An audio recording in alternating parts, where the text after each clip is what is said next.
Maliban sa madalas ay bitin, dahil sa ayaw gumastos ng aking boyfriend, madalas lang kasi kaming maghintay ng tiempo sa kanilang bahay na mawalan ng tao maliban sa aming dalawa. Ay wala naman akong ibang problema bukod sa maalalahanin mapagmahal na boyfriend at para akong nakakuha ng isang ama na magmamahal at mag-aalaga sa akin dahil sa laki ng agwat ng aming edad. 16 years old lamang ako noon at si Jomer naman ay 38 years old. Bagay na legal pa sa aming mga magulang ang aming relasyon. Hanggang sa makilala ko si Nomar dahil sa klase ng aking trabaho. Isa akong tender sa isang maliit na cellphone accessories sa kabilang subdivision sa aming lugar. At doon ay nakipagkilala sa akin si Nomar. Nakuha niya ang aking atensyon hanggang sa hindi lang ang aking atensyon ang nakuha ni Nomar. Nagawa rin niyang makuha ang bitin at madulas kong.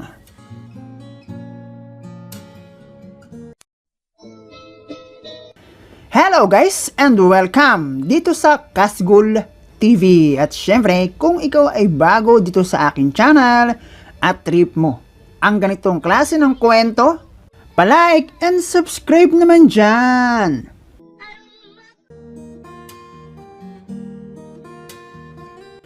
Dahil sa kahirapan ng buhay, tulad sa marami nating kababayan, isa rin ako sa hindi pinalad na makapagkolehiyo. Kaya naman para magkaroon ng silbi ay mas pinili ko ang maghanap buhay. At dahil wala pa sa tamang edad, dahil kakagraduate ko lang ng high school, nagtiyaga ako sa pagiging tendera ng kung anong maliit na tindahan sa aming lugar at sa ibang palengking malapit sa amin. Bago pa ako nakagraduate at magtrabaho bilang tendera, ay meron akong long time boyfriend at di hamak na mas matanda sa akin. At take note, legal kami sa aming mga magulang dahil magkapit-bahay lang kami. Oo, noong una ay medyo questionable ang aking pagsagot kay Jomer dahil 22 years lang naman ang aming pagitan. Para ko na nga siyang tatay dahil ganoon siya magmahal at mag-alaga sa akin. Maliban lang sa hindi pwedeng gawin ng tunay na tatay, ay nagagawa namin ni Jomer. Dahil si Jomer lang naman ang unang lalaki na pumitas ng aking inosente at murang-mura pang bulaklak. Tandang-tanda ko pa nga eh. Halos himatayin ako ng kanya akong angkinin. Halos tawagin ko rin ang lahat ng aking kilalang impaktito at impaktita sa sobrang sama ng pakiramdam. Pero ang naging bunga noon sa akin ay ang pagiging mahilig ko sa ganoong klase ng pikpak boom, talsik ang jutong. Yun nga lang, simula nang mapunit ang selyo ng aking sobra di kongkoy at sa mga panahong naging sanay na ako sa ganoon, ay saka naman madalas hindi ko magawa nang maayos ang aking gusto. Kumbaga sa trabaho ay hindi satisfying. Yun naman ay dahil sa may pagkakuripot ang aking majonda na boyfriend. Kaya nagtsatsaga kami sa paghihintay na mawalan ng tao sa bahay nila. Magkapit-bahay lang naman kami. Sinyasan na lang. Depende pa iyon kung may pasok siya sa trabaho o wala. Kaya ang hirap. Tapos nagkaroon pa rin ako ng trabaho sa palengke. Bukod doon, kapag nagbibingo kami sa letra ng N, ay hindi ka rin pwedeng umaring-king-king ng malakas. Bulungan pa nga eh. Tapos nakakawala pa ng focus, yun bang iniisip namin na baka biglang may dumating. Tapos kung minsan pa, si Jomer lang ang happy. Ako parang loser sa ML, bawi next time. At sa mga girls dyan, alam kong alam ninyo ang pakiramdam ng incomplete. Sakit, di ba? Nagpatuloy lang ang nakaw na sandali sa amin ng aking boyfriend na si Jomer. Hanggang sa mapapasok nga ako sa tindahan ng cellphone accessories. At doon ko na nga nakilala si Nomar. Makalipas ang ilang buwan ng aking pagtatrabaho. Nag-message siya sa akin matapos niyang mag-follow. At pakilala nga niya, siya raw si Nomar, yung huling nag-follow sa akin. Nagtanong ako kung anong kailangan niya, bakit siya nag-text. Sagot niya, mukha raw kasing malalim ang aking iniisip noong dumaan siya at makita niya ako. Sagot ko naman, naiinip lang ako. Dagdag pa ni Nomar baka raw may itulong siya. Hindi na ako nag-reply dahil sa may kanya ng shop ang cellphone number na iyon. Pero ewan ko ba kung bakit sinave ko sa aking sariling cellphone ang number ni Nomar. At noong gabing mag-out ako ng alas 7 ng gabi, matapos kong ihatid ang aking boyfriend na si Jomer sa sakayan ng jeep, ay ako pa mismo ang nag-text kay Nomar kasama ng aking pangalan. Si Rosmar ito, yung tendera sa cellphone accessories. Ito ang sarili kong cellphone number. At doon ay muli na naman kaming nagpalitan ng message pero iba na ang aming topic. At noon ding gabing iyon ay naging mabilis ang kilos ni Nomar. Nag-aya siyang maggoto malapit sa gate ng subdivision kung saan si Nomar nakatira at kung saan naman ako nagtatrabaho. At dahil pinapayagan naman akong lumabas kahit gabi, naisip kong pumayag sa isang kondisyon. Yon ay kung papayag si Nomar na meron akong kasama. At okay lang naman kay Nomar ng aking sabihin. Sabi pa nga niya, kung may alam raw akong gotuhan sa lugar namin, kahit doon na lang para malapit sa amin. At matapos nga ang tagpong nilibre niya kami ng kapatid ko ng goto, ay naging madalas na ang aming palitan ng message hanggang sa pinagpupuyatan na namin ang isa't isa. Sa kabila ng hindi alam ni Nomar na meron akong boyfriend at yun ang hindi ko maipagtapat sa kanya. Naging madalas rin ang aya niya sa akin na kumain ng goto tuwing gabi. At nangyayari iyon sa tuwing nakaalis na ang aking boyfriend na si Jomar. Hanggang sa yayain ko si Nomar malapit sa bahay namin. Likod bahay dahil ayokong makita siya sa amin. Wala lang. Gusto ko lang siyang makakwentuhan pa ng matagal. Sarap kasi niyang kausap, hindi nakakaboring. At pasok sa aking panlasa ang kanyang mga joke. Dati nga hindi naman ako naglo-load pero pansin kong siya ang naging dahilan kung bakit lagi na rin akong may load. Kung minsan pa, kapag hindi ako nagre-reply, ay pinaloloadan niya ako. Hanggang sa magsabi na siya sa akin kung pwede raw ba siyang manligaw sa akin. At doon ay ipinagtapat ko na ang totoo na meron akong boyfriend. Kapitbahay ko lang, kaya sabi ko hindi ko siya maaya ng diretso sa bahay. Ang akala ko magiging katapusan na ng ending namin ni Nomar. Pero akalain kong sasabihin niyang love raw niya ako at willing siya na maging pangalawa.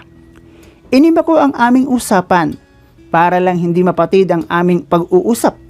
Pero deep inside ay kilig ang Lola Rosmar nyo. First time kong maka-encounter ng ganoong lalaki. May itsura din kasi akong babae kaya marami rin ang gustong manligaw sa akin. Pero kapag sinasabi ko naman na meron akong boyfriend, back out na agad sila. Kaya naman napabilib ako ni Nomar sa hindi malamang dahilan.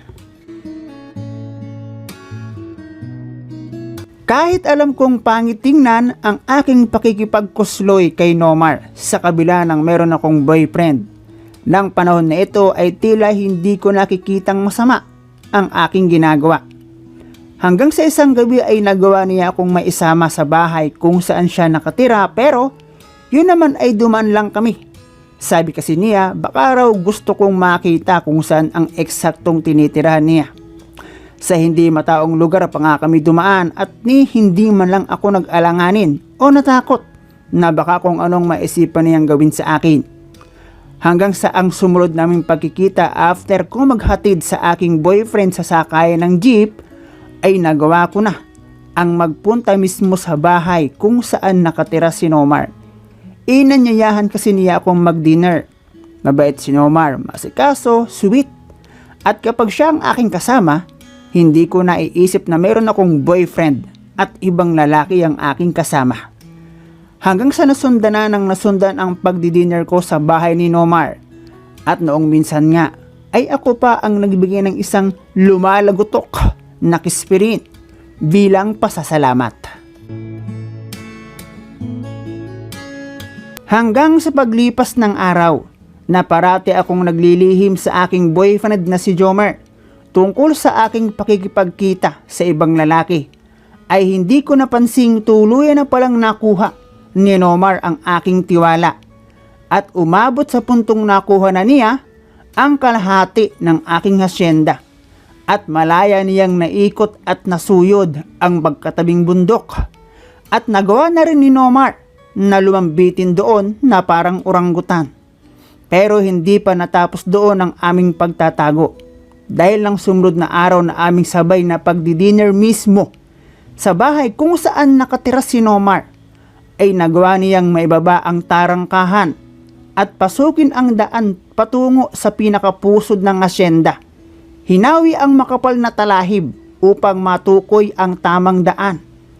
At doon ay sabay naming tinapos ang duelo sa pagitan naming dalawa na animoy nagsasayaw ng tsa-tsa pagkat urong sulong ang kanyang paninibat.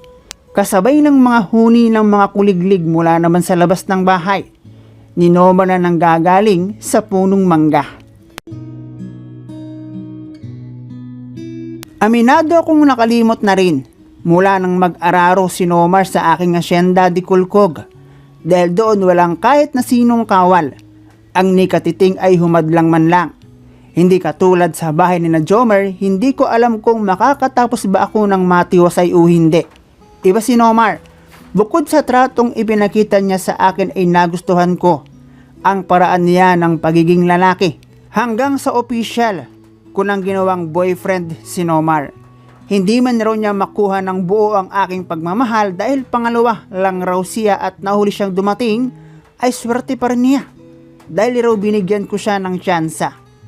At dahil sa oras na ibinibigay sa akin ni Nomar na hindi ko makita kay Jomar, umabot kami sa pagkakataong ako na mismo ang nagkukusang napunta sa kanyang bahay. Kung minsan nga kahit tanghaling tapat. Lalo na kung nakulangan ako sa sungka namin ni Jomar. At si Nomar ang kumukumpleto mapaumaga, tanghali, hapon man o gabi. Kahit sa ang sulok ng bahay, kahit nga ang lamesang monoblock ay kamuntikan pa naming masira ng doon, namin ganapin ang duelo.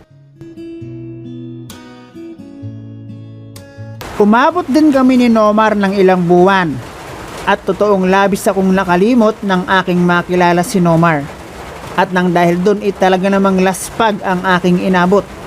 Halos araw-arawin kasi namin ni Nomar. At syempre, hindi ko naman pwedeng pahindian si Jomar kapag gusto niya para hindi ako mahalata. Hindi ko nga alam kung bakit ganoon ang nangyari. Pwede naman sana akong mamili. Pero mas pinili ko pa rin na pagsabayin ang dalawa. Huli ko na rin kasi na-realize na walang ibang talo kundi ako. At ang totoo niyan, kaya ako nasabing minahal ko ng tunay si Nomar. Kaya hindi ako agad kumalas sa kanya, yun ay dahil nabuko na ako ni Jomar na meron akong ibang lalaki. Kulang na nga lang ay hindi siya magtrabaho para lang mabantayan ako. Dahil nakita niya ang aming convo na naglalaman ng boiling na eksena na mahahalatang nagkikita kami ni Nomar. Pero kahit ganoon ay hindi man lang nagalit sa akin si Jomar. Nagmamakaawa pa nga siya sa akin na huwag ko naman raw siyang lokohin. Pero humaipit yun sa akin. At kapag umaalis si Jomar para magtrabaho, ako mismo ang napunta kay Nomar. At ang naging dahilan kung bakit pinili ko si Jomar sa huli. Dahil si Nomar hindi na kontento sa akin. Kung ako dalawang lalaki ang aking pinagsasabay, si Nomar dalawang kaming babae na pinagsasabay.